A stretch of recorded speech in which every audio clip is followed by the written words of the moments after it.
앨리스라는 소녀는 아무것도 하지 않고 하루 종일 걷는 것에 지쳤습니다. 더위가 그녀를 졸리게 만들었다.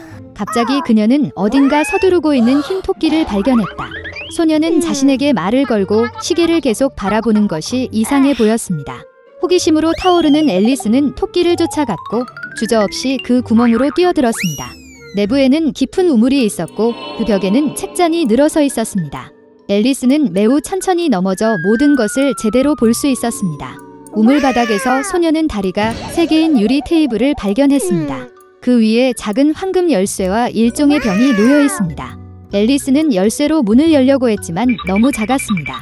주위를 둘러보면서 그녀는 작은 문을 보았다.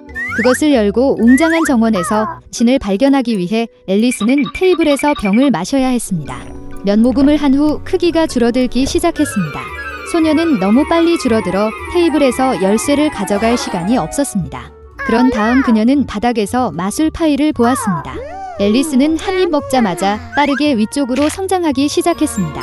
소녀는 너무 자랐기 때문에 다시는 소중한 문을 통과할 수 없었다. 앨리스는 너무 많이 울기 시작하여 그녀 근처에 거대한 웅덩이가 형성되었습니다. 그 순간 그녀는 흰 토끼를 발견했습니다. 소녀는 그에게 전화를 했지만 서둘러 장갑과 부채를 떨어뜨렸습니다. 앨리스는 그들을 집어들고 그녀가 어떻게 줄어들기 시작했는지 보았습니다. 그 이유는 마술펜이었다. 앨리스는 자신의 눈물 웅덩이에 빠졌습니다. 그녀가 해변에 던져졌을 때 소녀는 다시 토끼를 발견했습니다.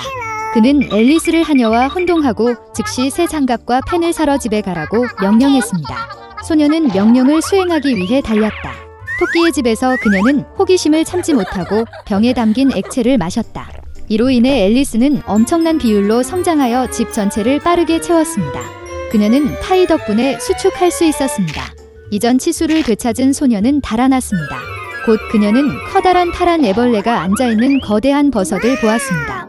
앨리스는 키의 지속적인 변화에 대해 그녀에게 불평했습니다.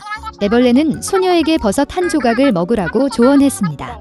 앨리스는 조금 먹었고 마침내 정상 키로 돌아왔습니다. 그리고 그녀는 계속되었습니다. 갑자기 앨리스는 집을 보았습니다. 안으로 들어가서 소녀는 부엌에 있었고 그녀는 그녀의 팔에 오는 아기를 안고 공작 부인을 보았다. 거대한 고양이가 바닥에 앉아 귀에서 귀까지 웃고 있었다. 공작 부인은 앨리스에게 채셔 고양이이기 때문에 웃고 있다고 설명했습니다.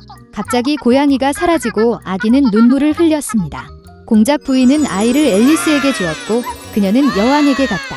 소녀는 자신이 아이가 아니라 진짜 작은 돼지를 안고 있다는 사실에 놀랐습니다. 고양이가 다시 나타났을 때 그는 앨리스에게 3월 토끼를 찾아보라고 조언했습니다. 그리고 그는 사라졌고 그의 미소만이 공중에 남아 있었습니다. 소녀는 길을 찾다. 곧 그녀는 3월 토끼의 집을 보았습니다. 앨리스는 티파티 시작 시간에 맞춰 왔습니다. 테이블은 거대했지만 3월 토끼, 레드해터, 마우스 소녀만이 그 위에 앉아 있었습니다. 그들은 아무도 테이블에 앉게 하지 않고 방이 없다고 말했습니다. 앨리스는 타임을 죽인 것에 대한 처벌로 끊임없이 차를 마셔야 한다는 것을 알게 되었습니다. 토끼와 모자는 가능한 모든 방법으로 소녀를 조롱하고 조롱했습니다. 그런 물의 함을 참을 수 없는 그녀는 조용히 일어나서 떠났다. 곧 앨리스는 멋진 정원에서 자신을 발견했습니다. 그녀는 카드놀이처럼 보이는 정원사를 발견했습니다. 그들은 흰 장미를 빨갛게 물들였습니다. 소녀는 이것에 매우 놀랐습니다. 그녀는 그들의 여왕이 빨간 장미를 사랑하고 흰색 장미만 자랐다는 것을 알게 되었습니다. 여왕은 사소한 일로 하인을 처형했습니다. 정원사들은 그녀가 지금 쿠키를 훔친 하인을 판단하고 있다고 말했다. 앨리스는 관심이 많았고 법정에 갔습니다. 그곳에서 그녀는 마어치 헤어와 매드해터가 증언하는 것을 보았습니다. 그들이 끝났을 때 여왕은 갑자기 앨리스를 불러서 질문했습니다. 소녀는 아무것도 모른다고 대답하고 하인을 석방하라고 명령했습니다. 여왕은 화가 나서 소녀를 붙잡으라고 명령했습니다. 그 순간 앨리스는 다시 성장하기 시작했다고 느꼈습니다. 그 소녀는 이것이 단지 카드라는 것을 깨달았고 그녀는 그들을 두려워하지 않았습니다. 그 순간 마법이 사라졌습니다. 앨리스는 흰 토끼를 처음 본 곳과 같은 공간에서 일어났습니다. 주변에 익숙한 풍경이 있었고 익숙한 소리가 들렸습니다. 그래서 그것은 단지 꿈이었습니다. 앨리스를 생각했습니다. 우원의 빽빽한 덤불 속에 있는 작은 농장에서 어미 오리는 둥지를 짓기 위한 아늑한 장소를 찾았습니다. 그녀는 병아리가 부화하기를 기다렸다. 어느 화창한 아침, 달걀 껍질이 딱딱거리고 작은 솜털 오리 새끼가 태어났습니다. 깨지고 싶지 않은 가장 큰 달걀이 하나만 남았습니다. 오리는 자신에게 문제가 있다고 걱정하기 시작했습니다. 그녀는 다시 달걀 위에 앉았고 조금 더 기다리기로 결정했습니다. 오리 엄마는 그녀가 할 수 있는 모든 열을 주었습니다. 그녀는 오랫동안 그를 부화시키기 때문에 이 병아리가 가장 아름답다고 생각했습니다. 곧 병아리가 마지막 알에서 부화했지만 나머지 새끼 오리처럼 보이지 않았습니다. 훨씬 더 크고 깃털이 회색이었습니다. 오리 엄마는 그런 못생긴 아들을 보고 화가 났습니다. 그러나 그녀는 그가 언젠가는 그의 동료처럼 되기를 바랐다. 나머지 새끼 오리들은 그를 비웃었다. 그들은 그를 역겹다고 생각했고 그와 함께 놀고 싶지 않았습니다. 다음 날 아침, 어미 오리는 아이들과 함께 호수로 갔습니다. 놀랍게도 못생긴 오리는 다른 사람들과 마찬가지로 수영했습니다. 그런 다음 오리는 어린아이들을 가금류 마당으로 데려와 사회에 소개했습니다. 그녀는 오리 새끼들에게 지역 주민들과의 행동 규칙에 대해 말했습니다. 오리는 가장 고귀한 뚱뚱한 드레이크에게 그 무리를 선물했지만 그는 못생긴 오리를 공격했고 그녀는 실패한 병아리를 보호해야 했습니다. 패트 드레이크는 마당에서 괴물을 몰아내라고 명령했습니다. 어머니는 그가 자라서 다른 새끼 오리처럼 될 것이라고 확신했습니다. 괴롭힘과 굴욕을 견딜 수 없었던 못생긴 새끼 오리는 가금류 마당을 떠났습니다. 더 안전한 곳을 찾기 위해 그는 아무도 없는 아름다운 호수를 발견했습니다. 그리고 새끼 오리는 여기에 살기로 결정했습니다. 시간이 지났습니다.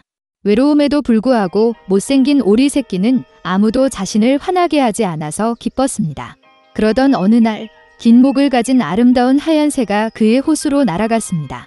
못생긴 새끼 오리는 그것이 어떤 종류의 새인지 몰랐지만 그는 감탄하면서 그것을 보았다. 그는 온 마음을 다해 그녀를 사랑했습니다. 오리가 이 사랑스러운 하얀 새처럼 되고 싶어요. 겨울이 왔고 눈이 내리기 시작했습니다.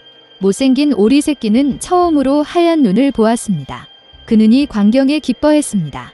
그러나 겨울이 눈이 많이 내리기 때문에 새끼 오리가 먹이를 찾기가 매우 어려웠습니다. 그는 음식을 찾아 동네를 돌아다녀야 했습니다. 그는 춥고 피곤했습니다. 그래서 못생긴 오리는 농부의 집에 도착했습니다. 농부는 얇고 불행한 병아리를 보았을 때 그를 미안하다고 느꼈습니다. 농부는 살이 찌고 자랄 때까지 오리 새끼를 키우기로 결정했습니다. 봄이 왔다. 주인은 병아리를 잘 돌보았고 그는 많이 자랐습니다. 오리는 이미 많은 공간이 필요했고 농부는 그를 호수에 풀어주기로 결정했습니다. 호수 기슭에 서서 못생긴 오리는 물에 비친 자신의 모습을 바라보았습니다. 그리고 그는 그의 눈을 믿을 수 없었습니다. 그는 자신을 알아볼 수 없었고 그 뒤에 다른 누군가가 있다고 생각했습니다. 그리고 오리는 반사의 멋진 새가 자신이라는 것을 깨달았습니다. 축하하기 위해 그는 호숫가 전체를 때리며 수영했습니다. 그리고 갑자기 그는 전에 한 번 보았던 긴 목을 가진 똑같은 아름다운 흰색 새를 보았습니다. 못생긴 오리는 그녀에게 더 가까이 수영하기로 결정했습니다. 그러나 아름다운 새는 두려워하지 않았지만 반대로 그녀는 미소 지으며 윙크했으며 함께 호수를 헤엄쳤습니다. 못생긴 오리 새끼는 그의 행복을 믿을 수 없었습니다. 지나가는 호수 기슭의 뚱뚱한 드레이크는 자신의 인생에서 그렇게 아름다운 어린 백조를 본 적이 없다고 말했습니다.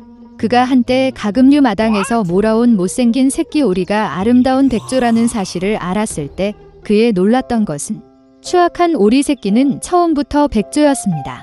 알이 우연히 오리 둥지에 떨어졌습니다.